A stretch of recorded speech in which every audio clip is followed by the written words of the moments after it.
Bom, eu, retomando aqui, eu queria fazer uma indicação para vocês.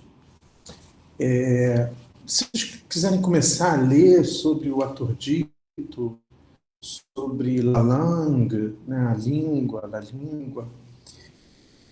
uma coisa que pode ser interessante como começo é esse livro que a Barbara Cassin e o Badiou, né, que é um desses filósofos que o Agamben cita como pertencendo a essa corrente de pensamento, né, e tal, né, que é um filósofo que trabalha com essas categorias lacanianas, né, de real simbólico imaginário. Eles publicaram um livro, eles têm dois livros juntos, e um deles é só sobre o Leturdi. Eu só tenho essa versão francesa, mas esse livro já está traduzido.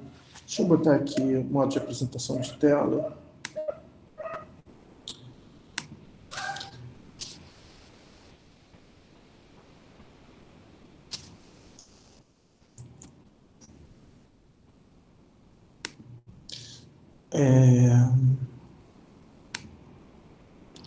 Não, achei que eu tivesse...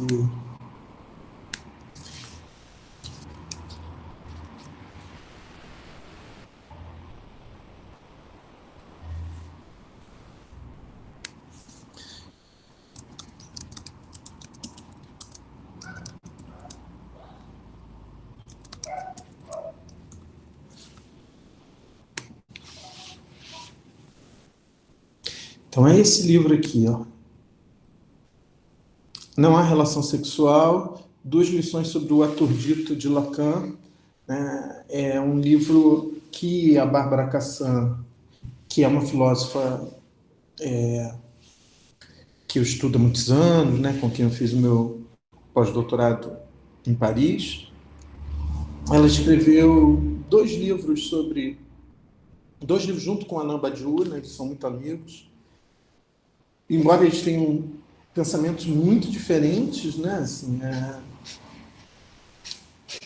mas de qualquer modo eles gostam de trabalhar juntos e de colaborar, e eles escreveram esse livro, né? Tem Kindle também, um pouquinho mais barato, né? É uma primeira aproximação com esse texto do Lacan pode ser interessante, né? Além disso, tem muita coisa na internet, né? Muito artigo acadêmico, né? Que vocês podem dar uma olhada, né? Se escreve muito sobre Leturdi, Lalonde, essas coisas todas, né? Mas eu acho que, como eles dois são filósofos e não psicanalistas, né? A Bárbara Cassin e o Alain Badiou, talvez isso ajude vocês, né? Que são estudantes de filosofia, né? A ter um primeiro contato com esse texto do Lacan, tá? Que é realmente um texto desafiador.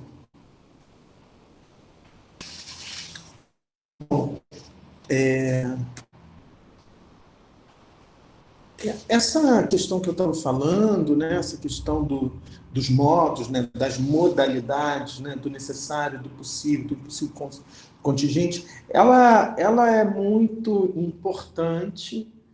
E vamos dizer que, para o Agamben, eu talvez dissesse que a categoria mais importante é a do possível, tá?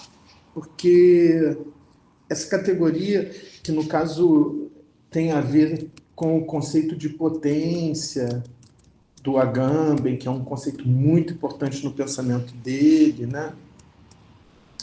Eu diria que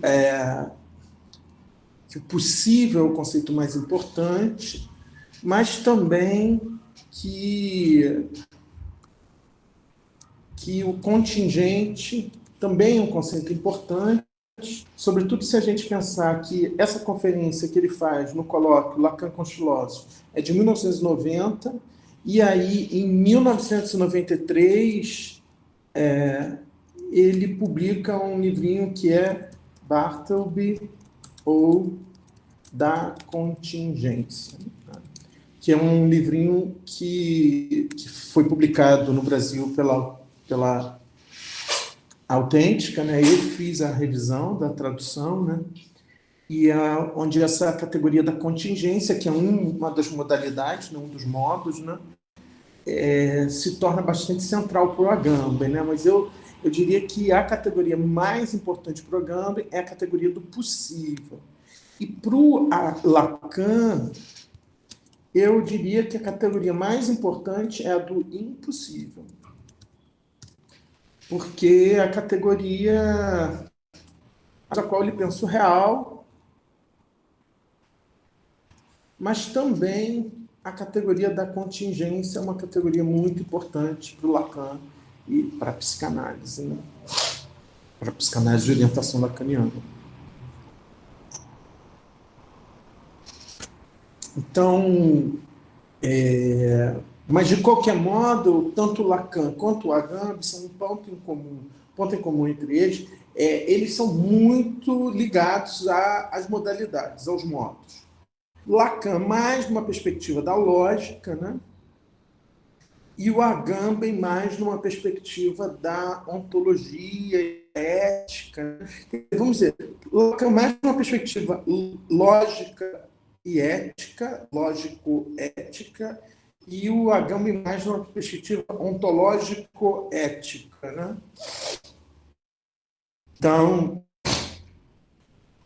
nesse sentido, a referência fundamental a Aristóteles para o Agamben vai ser a metafísica e para o Lacan vai ser o órgão, né? Porque você vai ter essas categorias no Aristóteles tanto aparecendo numa perspectiva metafísica quanto numa perspectiva lógica, né? Então, retomando aqui essa primeira frase que o Agamben cita, né? Vamos colocar aqui, né, lá no texto, né?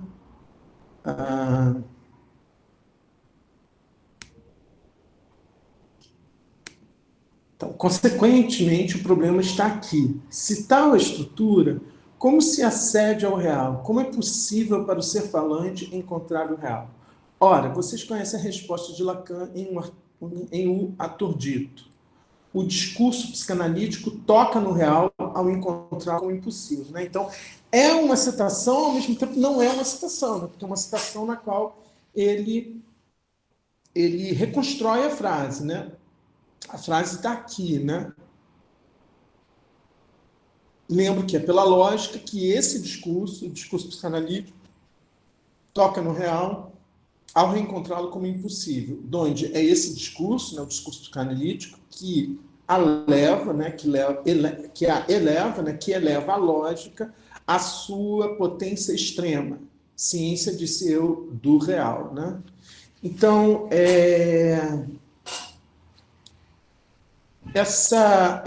então voltando aqui, né? Eu acho que é importante a gente chamar a atenção para as diferenças, para o modo como é que o Agamben vai se apropriando do Lacan, até fazer o Lacan dizer aquilo que o Agamben quer que ele diga.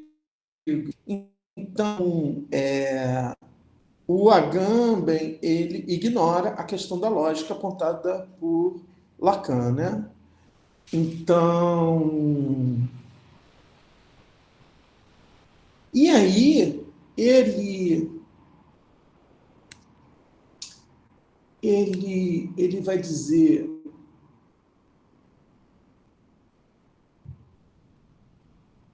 então veja, aqui existe também um deslizamento que é na fala do Agamben, ele fala o modo como o ser falante encontra o real. E aqui o Lacan fala que é o discurso analítico que toca no real, né? Então, o discurso analítico só pode encontrar o real como impossível através da lógica. Então, uma coisa é o modo como o discurso analítico encontra o real.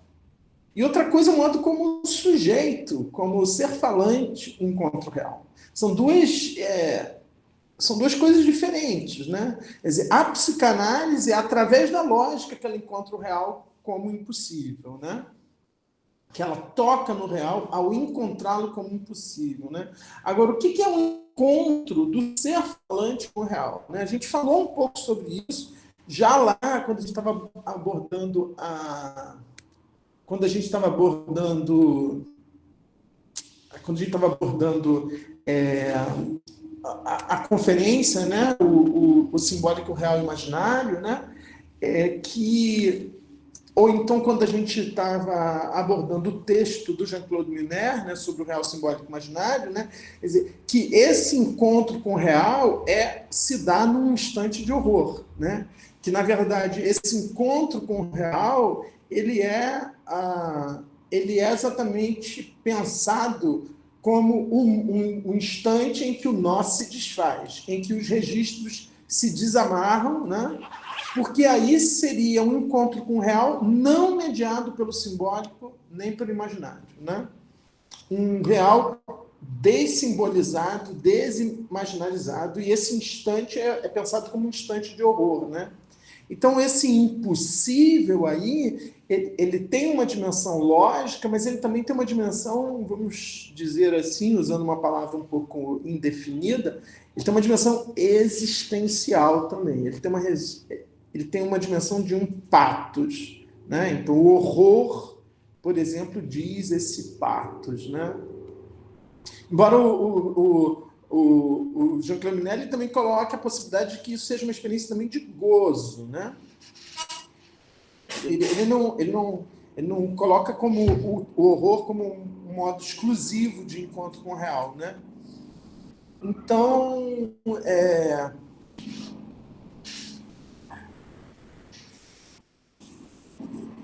o Agamben, ele diz, a partir desse, então, quero chamar a atenção de vocês para o modo como já há uma certa deformação aí.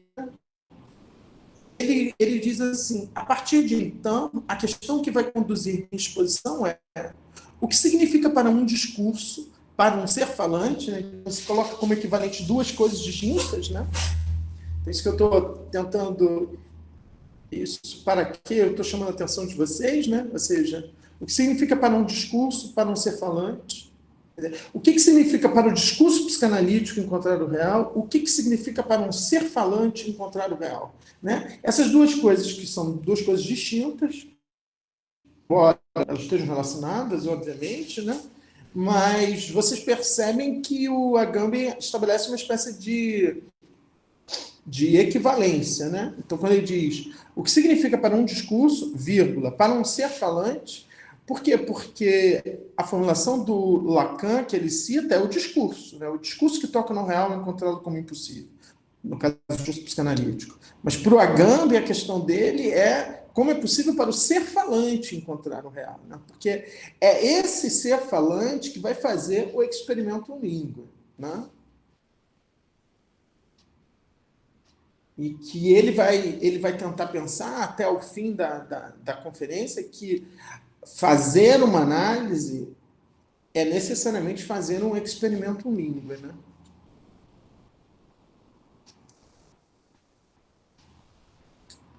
Então, ele vai dizer, a partir de então, a questão que vai conduzir minha exposição é o que significa para um discurso, para um ser falante, encontrar o real como impossível. Ora, essa questão, assim como a fórmula que exprime, como vimos, a condição mesma do homem enquanto ser falante constitui precisamente o ponto de partida da filosofia. Então, aí ele estabelece essa equivalência. Por isso que é Lacan com os filósofos, Lacan entre nós, Lacan no mesmo lugar que nós. Então, ele está insistindo que a questão lacaniana é a questão filosófica, né? Ele está insistindo numa equivalência entre a questão do Lacan e a questão da filosofia, né? E o experimento língua seria exatamente o que permitiria a ele estabelecer essa equivalência, ou seja, tanto a filosofia quanto a psicanálise seriam um experimento em língua, né? E aí ele conclui qual é, com efeito, o objeto da filosofia, se é que ela tem um, e de onde ela ganha seu impulso, né? Então, essa questão do objeto da filosofia aí, ele vai no texto tentar sustentar que isso seria essa experiência da língua, né? Aí ele faz esse parênteses aqui, né, se referindo ao Leturdi, né, ao ator dito, e aí ele volta para os comentadores, né, ou seja, ele volta para o mesmo movimento que ele estava lá no texto, na resenha sobre o livro do Guillardot, né?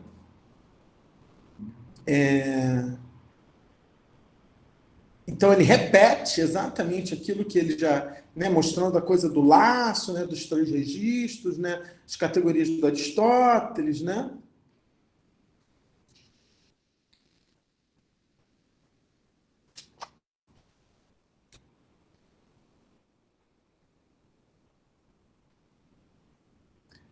Então, aí ele introduz uma referência nova que ele não tinha introduzido lá na resenha sobre o livro do Guillardot, que é a referência ao Kojève, né? E ele faz isso por quê? Porque essa referência também é uma referência em comum que o Agamben tem com o Lacan. Isso quer dizer, quando ele chama atenção para o fato de que Lacan chamou algumas vezes o Kojève de meu mestre, né? Eu não sei se vocês conhecem, né, o Alexandre Kojève, né?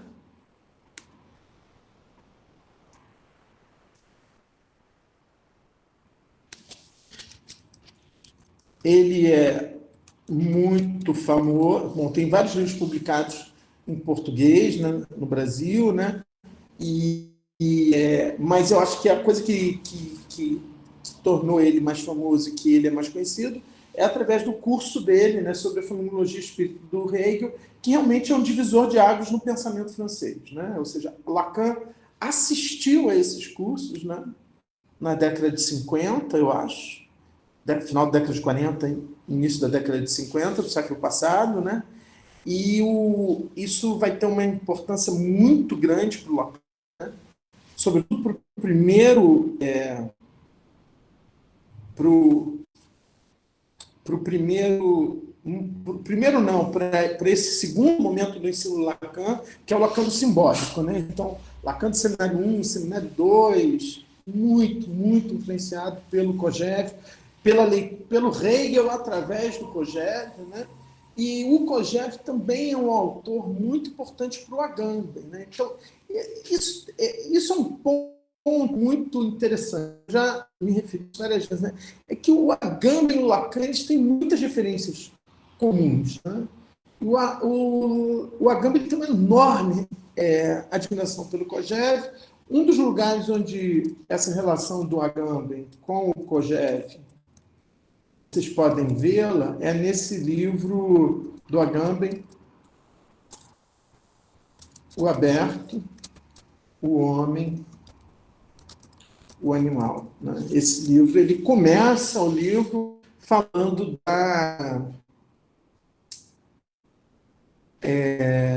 da correspondência do Kojève com Bataille, né? Isso também é uma referência comum ao Lacan e ao Agamben, né? É o Georges Bataille, né? Que é um contemporâneo do Lacan, né? E que, também como Lacan assistiu os cursos do Kojève sobre Hegel, né? Foi muito influenciado e acabaram se tornando amigos, né? Então, quando ele cita o Kojève, ele cita, né? Ou seja, Lacan só teve duas pessoas que Lacan chamou de mestre, né? Meu mestre. Né? Um foi o Clérambault, que é um psiquiatra francês, né? Que foi o grande mestre do Lacan, né? Na formação dele enquanto psiquiatra, né? E depois o Kojève, né?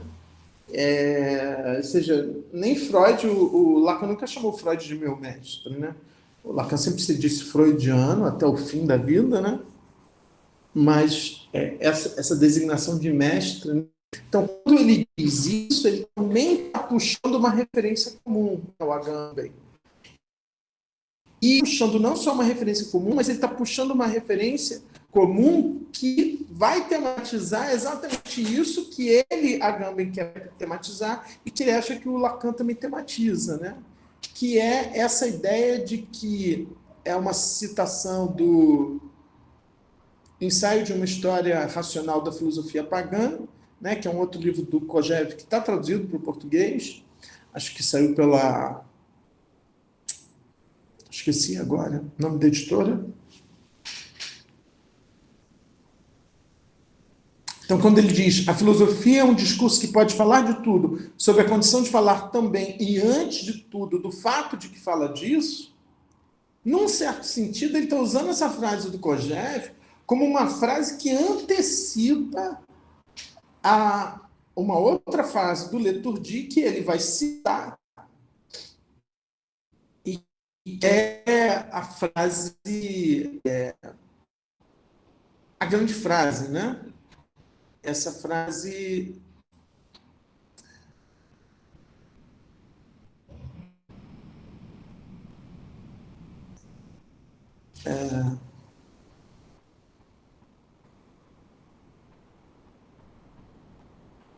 Deixa eu ver se...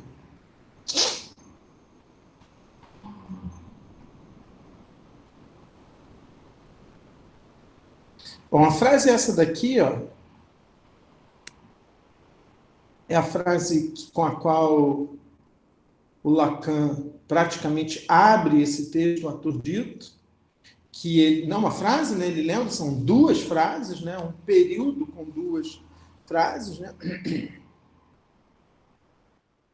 que se diga, fique esquecido por trás do que se diz, só traduz em o que se ouve, no que se ouve, né, que se diga, fique esquecido por trás do que se diz, em o que se ouve, né? Então, o Agamben ele tem razão que a frase do Kojève, ela é uma certa antecipação da frase do Lacan, né? Essa ideia de que a filosofia é um discurso que pode falar de tudo, sob a condição de falar também, antes de tudo, do fato de que fala disso. Então, é preciso dizer, mas é preciso também se dar conta de que se diz, né? Então, esse que se diga do Lacan, né? Que se diga fique esquecido. Então,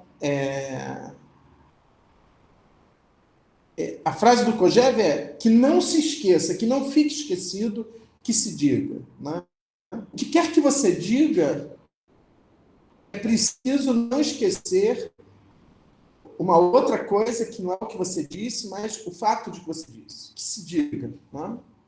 Então, essa frase, ela joga a filosofia, né, já nesse âmbito, que é o âmbito no qual o Agamben a quer, né, que é esse âmbito em que a filosofia se dá conta de si mesma enquanto um dizer. Então, que a própria... Quer dizer, esse movimento de autorreferência, né, que corresponde ao experimento língua, né, para ele, né? Eu não estou achando aqui...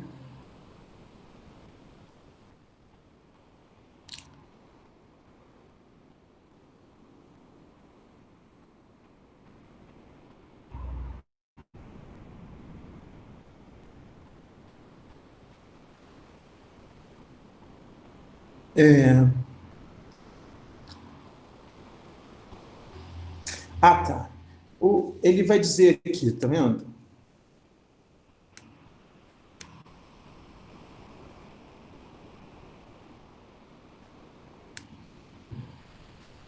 Em o Aturdito, ele, Lacan, nos diz a respeito desse outro modo da língua. Que se diga, fique esquecido, atrás do que se diz, no que se ouve. Então, quando ele traz essa frase, que é a frase mais importante do Leturdi, né, do Aturdito, né, que é a frase com a qual o Lacan abre o texto, praticamente, né, de certo modo, o texto inteiro é uma explicitação dessa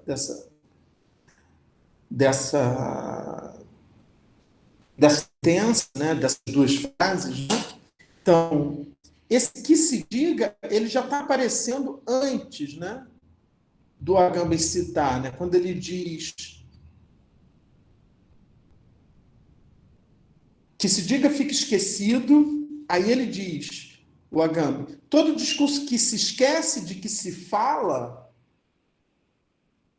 todo discurso que se diz sem dar conta também do fato de que se diga, ele já está citando a frase do Lacan, que ele vai citar depois, literalmente. Quer dizer, essa frase já está contaminando o discurso dele todo. Por quê? Porque é exatamente essa frase, a frase na qual ele vai se apoiar para dizer que há um experimento língua em Lacan e por consequência.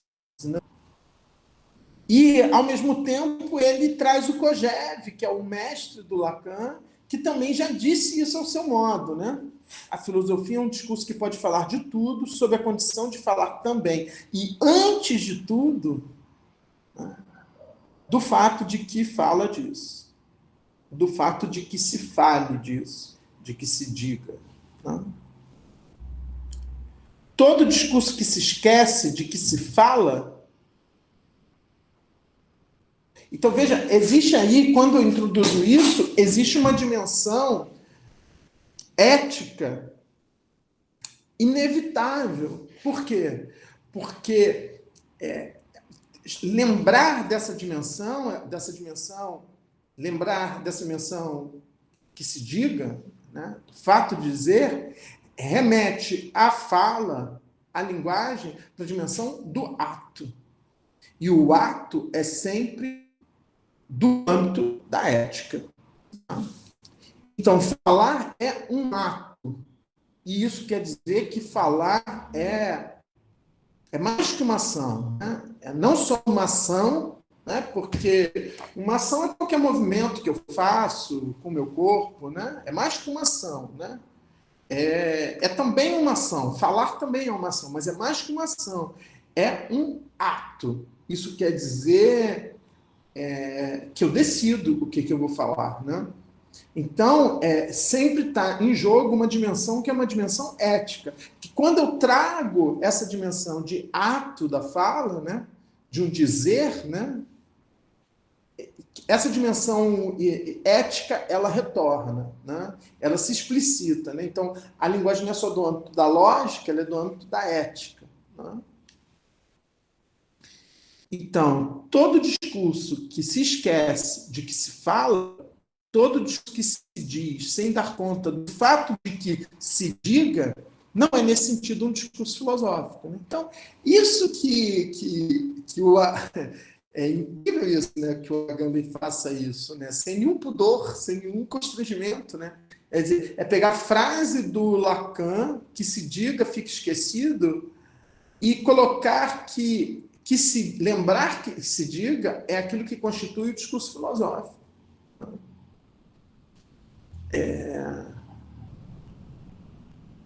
Então, com isso ele está definindo então, quando ele fala o discurso filosófico, isso está fazendo, obviamente, par com o discurso psicanalítico, né? Que ele estava citando antes. Né? Então, ele realmente está trabalhando esses discursos como se fossem equivalentes em algum nível, num certo nível. Que nível é esse? Esse nível do experimento língua. Quer dizer, qual é o lugar que Lacan está com os filósofos? Qual é o lugar que ele está entre nós, no meio de nós? Né? No mesmo lugar que nós estamos, é no experimento língua. Né? Então, o que caracterizaria o discurso filosófico? Então, ele está dando a definição dele de filosofia. Né? O ponto de partida da filosofia é, portanto, antes de tudo, memória e consciência do nó no qual o homem se encontra preso pelo fato de ser falante. Então, quer dizer, quando ele diz memória e consciência, ele está falando memória do fato de que se diga, consciência do fato de que se diga. Né?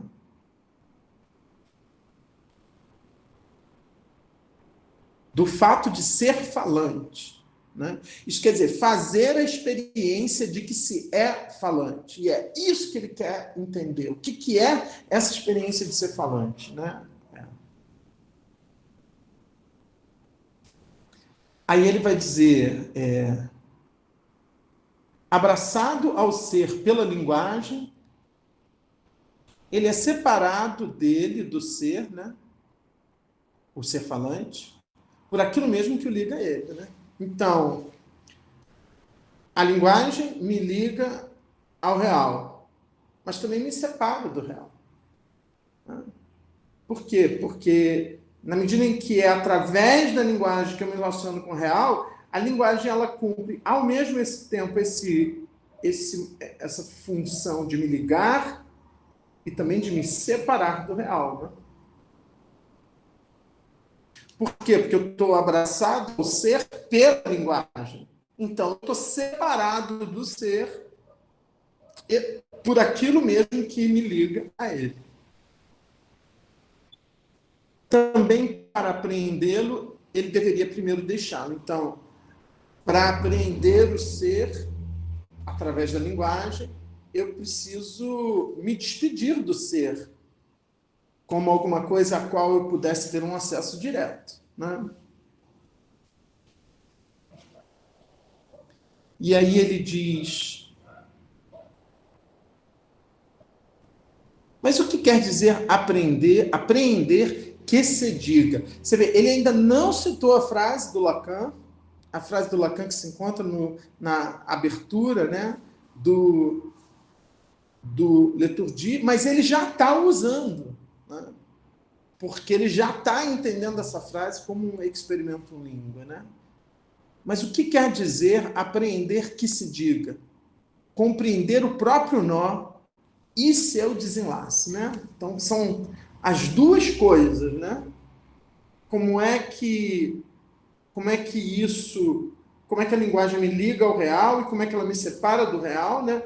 Como é que se produz essa amarração entre real, simbólico e imaginário no ser falante, mas também como é que se produz essa desamarração, né? E num certo sentido, o que ele está antecipando é que o experimento língua só se dá quando se dá a desamarração. Porque aí é que eu entendo o que é o real nele mesmo e o que é a linguagem nela mesma, o que é a imagem nela mesma. Né? Ou seja, exatamente quando eles não estão amarrados. Né? E aí ele vai e introduz a carta sétima do Platão. Percebam que ele introduziu entre o amônio, né? Então, ele introduziu lá, entre o Jean-Claude Milner, o amônio e a carta sétima, que lá na resenha vem num sopro só, num fluxo só, ele introduziu um parênteses, onde nesse parênteses ele coloca o Leturgie. Ou seja, então a novidade dessa conferência é a referência ao Aturdito. Né? Então, eu estou marcando aqui de amarelo no texto exatamente isso que não está lá na resenha, né? Enquanto que isso aqui está praticamente idêntico, né? Como ele já tinha escrito lá na resenha, né? Então, ele usa a resenha como ponto de partida para escrever o começo da conferência, né? Mas ele é diferente, né? Por quê? Porque lá na resenha ele vai usar a referência ao Lacan não para estabelecer um diálogo com o Lacan, mas para estabelecer um diálogo com o Guy Lardot, com essa corrente de pensamento. E aqui não, aqui ele coloca que é Lacan continuoso. Então, aqui ele tem que falar diretamente com o Lacan. Né? Aqui o diálogo dele não é com Guy Lardot, nem com Jean-Claude Milner, nem com Badiou. Aqui o diálogo dele é com o Lacan propriamente dito. E aí ele sai dessa referência mediada pelo Jean-Claude Milner, que continua, mas está no início, e aí ele vai direto, né? Exatamente isso que ele não faz lá na resenha do livro do Guy Lardot, né? Ele não faz nenhuma referência direta ao Lacan. Aqui ele já vai fazer referências diretas ao Lacan, sobretudo ao Lacan do Aturdito. Né? E aí ele faz uma segunda referência. Por quê? Porque ele introduz a questão da ética, né? Eu me refiro a essa passagem da conferência lá no artigo que eu publiquei sobre mística e linguagem no Agamben, né? Só que quando eu publiquei, quando eu fiz aquela conferência e depois quando eu publiquei, esse texto, essa conferência do Agamben no colóquio Lacan com os filósofos, sobre Lacan, ainda não estava publicada, porque eu ainda estava num processo de tentar ainda conseguir ver se eu, né, convencer o Agamben a publicar. Então, eu me referia a ela, mas eu me referia por ter lido o manuscrito. Não tinha ainda uma... Não tinha. E agora eu... Mas eu já me referi a ela, e eu me referi exatamente nesse momento aqui, que ele fala isso, né? Ele diz... Aí ele volta aqui, né? A coisa mesma não é uma outra coisa para além ou ao lado da coisa, mas também não é simplesmente a mesma coisa. Donde também a proximidade entre metafísica e mística. Então é um salto, né? Então, ele está dizendo. E essa parte aqui já está lá no texto na resenha sobre o livro do Guy Latour. De onde desaporia essas dificuldades com as quais se confronta necessariamente um pensamento, a filosofia, que permanece obstinadamente orientado para a coisa mesma, aporias que o Parmênides enuncia, mas que já marcam na digressão, né, na carta sétima, o matema do quinto. A coisa mesma não é outra coisa, para além ou ao lado da coisa, mas também não é simplesmente a mesma coisa. Ele tinha escrito já isso lá. Só que aí ele acrescenta uma coisa assim, súbita e surpreendente. Donde, esse donde introduz uma causalidade aí, né, que a gente não entende, né? Donde também a proximidade entre metafísica e mística. A mística não é um corpus estranho à filosofia, o místico é a sombra que acompanha todo o metafísico. Então, como é que a gente vai entender essa ligação que ele não explica? A gente só vai entender isso, por exemplo, aí eu, de novo, convido vocês a ler esse artigo que eu escrevi, a Poesia e a Filosofia Fácil e Indizível. Por quê? Porque tem a referência ao Wittgenstein e àquilo que o Wittgenstein define como sendo o místico, né? Lá no Tratatus, né? Ou seja, isso que se chama também de a parte mística do Tratatus, né? Ou seja, o místico ali tem a ver com o que não se pode falar, tem a ver com o inefável, lá no Wittgenstein, né? Então, só que o Agamben, ele quer trazer o místico para a coisa do experimento língua, né? Então, essa coisa mesma, né? Que é a coisa da linguagem, a mística para ele é essa experiência da coisa da linguagem, né? Então, quando ele diz a mística não é um corpo estranho à filosofia, o Wittgenstein, então, mas é um exemplo claro disso, ou seja, para tratar do problema dos limites da linguagem, ele vai introduzir o problema do místico, né? Ou seja, o místico tem a ver com essa questão dos limites da linguagem, né? Então, o místico é a sombra que acompanha todo o metafísico. E aí, de novo, ele vai juntar o Lacan com a filosofia, né? Quer dizer, na medida que ele diz, ele aproxima o místico da filosofia, né?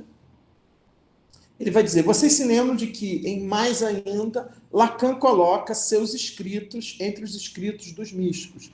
Só que, nos dois casos, é preciso precisar bem o que se entende por místico, né? Então, aqui ele faz uma referência, não mais ao Liturgia, mas ao mais ainda, né? Não sei se eu vou achar aqui.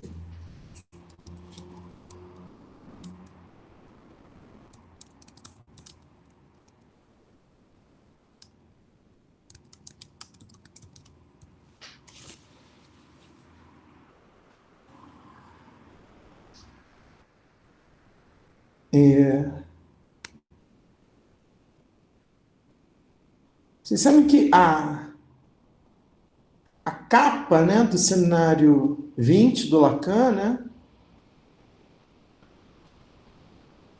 é essa escultura que é uma escultura do momento do êxtase místico de Santa Teresa d'Ávila, né? Então, você pode pensar que o Seminário 20, ele é um seminário sobre o místico, né? E o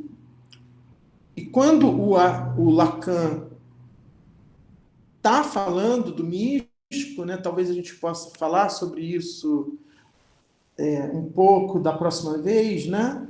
Ele nesse momento lá, ele diz isso que o Agamben está dizendo aqui. Ele diz, quando o Lacan começa a falar dos místicos, aí ele diz, e coloquem os escritos de Lacan dentro dessa lista aí de autores místicos. Né? Então, ele coloca os próprios escritos do Lacan, os próprios escritos dele mesmo, como fazendo parte dessas obras místicas. Né? Isso é uma coisa interessante, essa relação com a mística, né? Porque o Agamben, ele começa, vamos dizer, uma das primeiras coisas que ele publica na vida é uma tradução de São João da Cruz, que é um grande místico também, né? O Lacan se refere também ao São João da Cruz no mais ainda, no Seminário 20, né? Então, existe, então, isso também é um ponto de amarração entre o Lacan e esse último Lacan, né? Que é essa questão da mística, né? Então, talvez valha a pena. Eu escrevi aquele artigo lá e publiquei, mas não que eu tenha ficado satisfeito, né? Com o resultado, né? Então, talvez a gente possa, nas próximas vezes, trabalhar um pouco mais sobre isso, né? Ele vai dizer assim, a mística filosófica que está aqui em questão não poderia se satisfazer com as alternativas triviais, aí ele remete de novo à mesma afirmação que ele fez sobre aquela corrente de pensamento e sobre ele mesmo, né? A mística filosófica, quer dizer, o que seria essa mística filosófica, né? Que está aqui em questão, ou seja, é a dele mesmo, né? Dele, Agamben, né?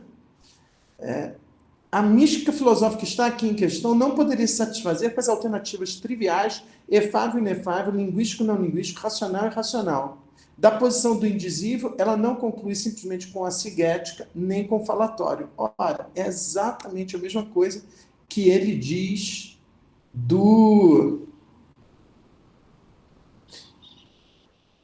quando ele diz, eles, né, os filósofos que pertencem a essa corrente de pensamento, recusam toda a alternativa trivial, efável, inefável, racional, irracional, que pesa tão fortemente sobre o debate filosófico contemporâneo. Em relação à posição do indizível, eles não concluem nem com a sigética, nem com o falatório, mas eles buscam, por assim dizer, um matema do indizível. Né?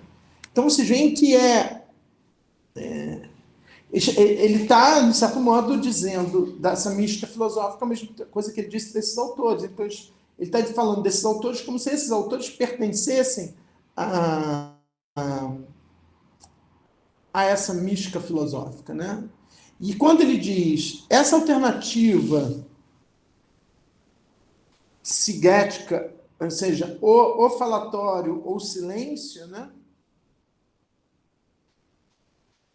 Ele diz, essa alternativa não existe em parte alguma na filosofia, nem mesmo no Tractatus.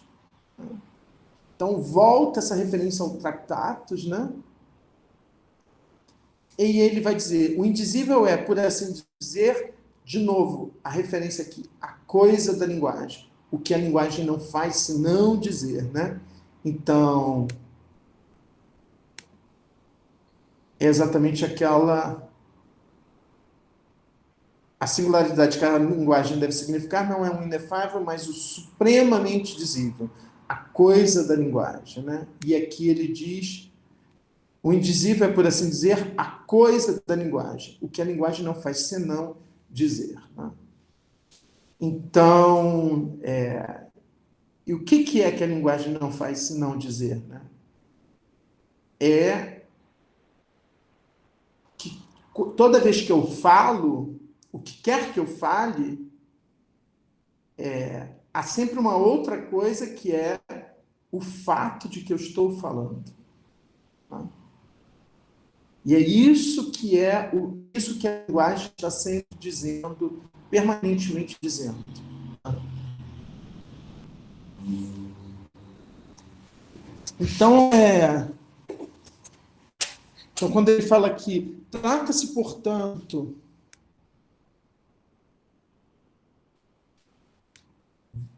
de encontrar, trata-se, portanto, para a filosofia, de encontrar algo como uma tema do indizível, é exatamente a mesma coisa quando ele diz aqui, né? Eles buscam, por assim dizer, uma tema do indizível. Né? Então, ele está caracterizando essa corrente de pensamento contemporânea a ele e a ele próprio, como pertencendo a essa mística filosófica, e ao mesmo tempo trazendo Lacan para isso, né? Como se fosse uma mística psicanalítica. Né? Então, o que é esse matema do indizível? Né? Quando ele usa matema é uma palavra do Lacan. Né? O Lacan é quem produz matemas, né? A partir dessa relação com a matemática. Né? Então, vocês veem que esses textos eles estão todos intrincados, né? Um no outro. Né? Ele fica se repetindo. Né?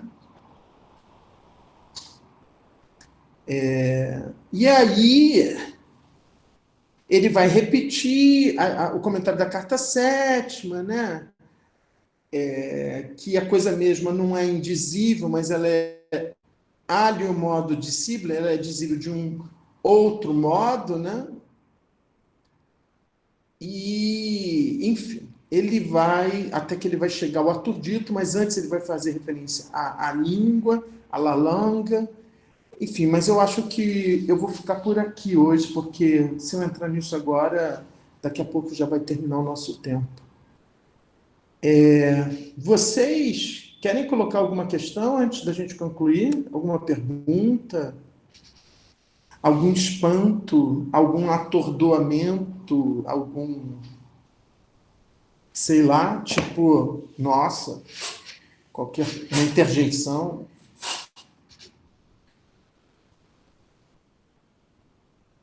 Não? Ok. Então, eu sugiro que vocês tentem encontrar esse livrinho da Bárbara Cassan e do Badiou, né? Tem Kindle, né? De repente vocês encontram um PDF por aí, né? Que é um tipo de aproximação do Leturdi, né? Do aturdito, né? E também tem muita coisa na internet, muito artigo, Cielo, muito artigo publicado que vocês jogarem no Google, o aturdito, Lalang, La Língua, a língua, vai vir muita coisa, entendeu? Muita coisa louca, incompreensível, né?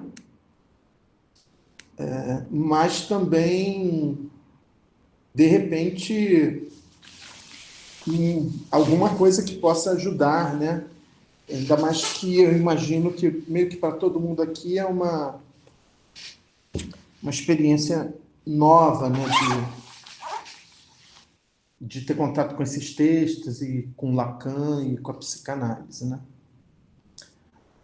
Ok? Então, bom, então, por enquanto é isso. Então, a gente se vê na semana que vem. Ok? Professor, posso só fazer Ah, uma perguntinha aqui? Nos textos que a gente leu até agora do Lacan, quando estava explicando, você falou que você deu uma definição do real que ela estava meio subentendida nos textos que eu já tinha lido dele aqui na disciplina, mas ele chega a explicar um pouco mais do real, além de dizer que ele é contraposição ao que é dizível e que é imaginável? Ele chega a então, dizer. ele vai, vamos dizer, sobretudo a partir do cenário 7 da ética, ele vai fazer várias aproximações desse conceito, né? Até que uma hora vai chegar nessa questão aí do impossível, né? Então, quando ele chega na questão do impossível, aí já não é mais uma caracterização do real a partir do que não é simbólico, do que não é imaginário. Quer dizer, tem uma dimensão aí que ele chamou de lógica, né? Que o Agamben não deu bola para isso, né? Mas que no texto do Lacan isso é muito claro, né? Então, é isso que vai fazer a relação, a aproximação que o Lacan faz com a matemática, com a lógica, né? Com a topologia, que é uma tentativa de, através desse discurso, falar alguma coisa do real, entendeu? Então, o impossível é um dos modos, mas só que você vê que quando ele fala do impossível, isso não é sem uma relação com a linguagem, entendeu? Porque o impossível é alguma... Tanto é que ele chega no impossível através da lógica. A lógica é a linguagem, né? Então, existem... Então, por exemplo, um outro aspecto do real você pode pegar pela questão do patos, né? Por exemplo, angústia, né? Angústia por exemplo, quando ele escreve o Seminário da Angústia, que é escreve não, né? Quando ele faz o Seminário da Angústia, dá o Seminário da Angústia, ele está procurando o real, né? Porque ele acha que a angústia é uma experiência do real, né? Quando o Jean-Claude Miller fala do horror, também, né? Quando, por exemplo, ele fala do gozo, também. O gozo também é um modo de tentar se aproximar do real, né? O gozo como sendo uma experiência que pode ser uma experiência do real, né? Então você tem várias vertentes, né?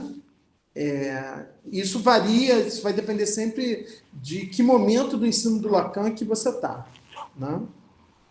Mas, por exemplo, tem uma coisa que ele fala do real, que é o real é aquilo que volta sempre no mesmo lugar.